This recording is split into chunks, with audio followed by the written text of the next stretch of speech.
పిల్లలు, దేవుడికి మానవులు మాత్రమే బిడ్డలు కాదు. మాను, చెట్టు, చేమ, పక్షులు, మృగాలు ఇలా అన్నీ ఆయన బిడ్డలే. ఆ రకంగా అసహ్యంగా ఉన్న ఒక చెట్టుని దేవుడు ఎలా కాపాడాడని ఒక కథ చెప్తాను. అసహ్యంగా ఉన్న చెట్టు. ఒక పెద్ద అడవి ఉండేది. అక్కడ ఎన్నో చెట్లు పెరిగాయి. మామిడి చెట్లు, టేకు చెట్లు, వేప చెట్లు, మర్రి చెట్లు, ఇంకా ఎన్నెన్నో చెట్లు. వాటిలో ఒక చెట్టు మొదలు వంకరగా ఉండేది.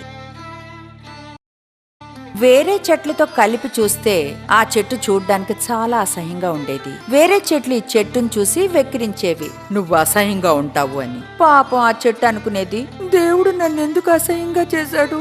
వేరే చెట్లలో నేనెందుకు లేను? ఒకరోజు ఒక కట్టెలు కొట్టేవాడు అడవికొచ్చాడు.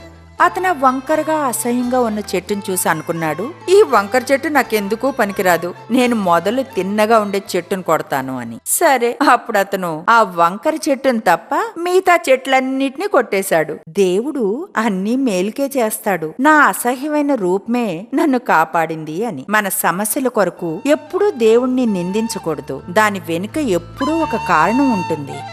అంతా మన మంచికే.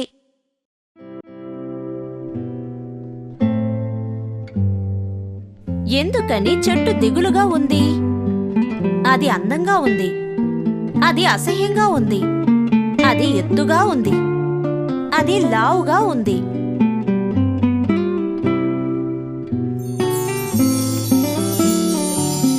అది అసహ్యంగా ఉంది.